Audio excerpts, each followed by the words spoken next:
জাতিসংঘ সাধারণ পরিষদের ৭৯তম অধিবেশনে নতুন বাংলাদেশের প্রতি আন্তর্জাতিক সম্প্রদায়ের ব্যাপক ও গভীর সমর্থন সহযোগিতা চাইলেন প্রধান উপদেষ্টা অধ্যাপক ডক্টর মোহাম্মদ ইউনূস।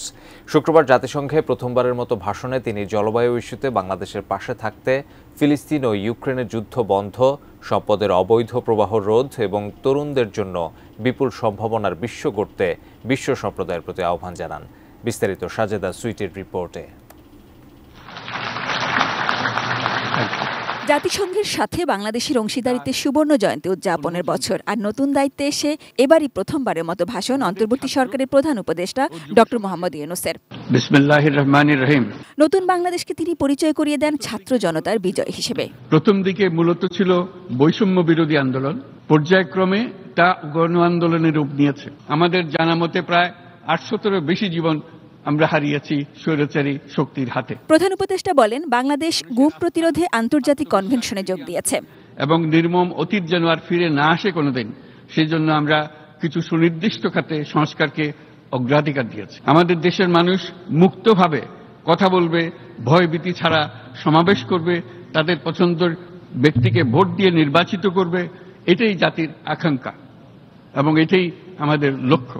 বাংলাদেশের সাম্প্রতিক গণ অভ্যুত্থানে এবং জাতিসংঘের শান্তি রক্ষা কার্যক্রমে বাংলাদেশের প্রতিরক্ষা বাহিনীর অবদান তুলে ধরেন তিনি।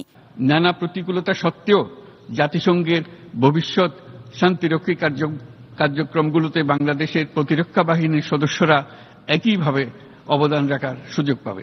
ডক্টর ইউনূস বলেন, জলবায়ু পরিবর্তনজনিত দীর্ঘমেয়াদী প্রভাবগুলো অপূরণীয় ক্ষতির কারণ হয়ে দাঁড়াচ্ছে।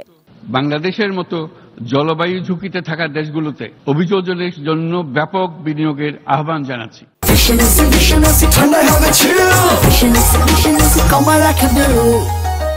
গরিবের ব্যাংকার খ্যাত নোবেল বিজয়ী ডক্টর ইউনূস এই বিশ্বমঞ্চে এসেও তরুণদের উদ্যোক্তা হওয়ার আহ্বান জানান।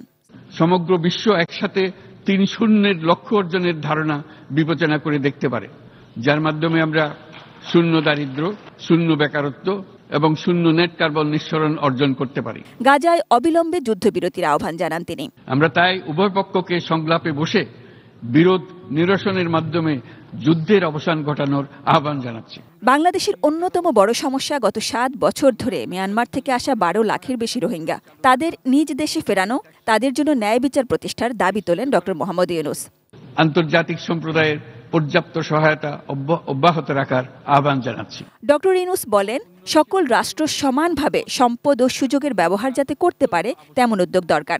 উন্নয়নশীল দেশগুলো থেকে পাচার হয়ে যাওয়া সম্পদ ফেরত আনার জন্য আন্তর্জাতিক সহযোগিতা জোরদার করতে হবে। আমরা আশা করি কর ফাঁকি রোধে আন্তর্জাতিক কর কনভেনশন অতি শীঘ্রই গৃহীত হবে। বিশ্বের বিভিন্ন প্রান্তে প্রায় ১.৫ কোটি প্রবাসী বাংলাদেশে আছেন জানিয়ে বিশ্বব্যাপী সবার জন্য অভিবাসনের পথ সুগম করার আহ্বান জানান ডক্টর ইউনূস। আন্তর্জাতিক সম্প্রদায়কে অভিবাসীদের মানবাধিকার এবং তাদের প্রতি মানবিক আচরণ নিশ্চিত করতে হবে। কৃত্রিম বুদ্ধিমত্তা, বিশেষ করে অটোনোমাস ইন্টেলিজেন্স নিয়েও সতর্ক করেন ডক্টর ইউনূস। অটোনোমাস ইন্টেলিজেন্স মানুষের অস্তিত্বকে বিপন্ন করে তুলতে পারে। শান্তি, সমৃদ্ধি এবং সৌহার্দ্যে প্রাধান্য দিয়ে সবাইকে পারস্পরিক সহায়তার মনোভাব রাখার আহ্বান জানান ডক্টর মোহাম্মদ ইউনূস।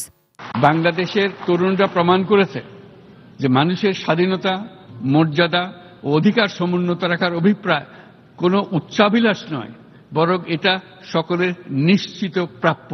বিশ্ব সম্প্রদায়কে আমাদের নতুন বাংলাদেশের সঙ্গে সম্পৃক্ত হওয়ার উদাত্ত আহ্বান জানাচ্ছি। Sajeda Sweety, ATN news, Dhaka.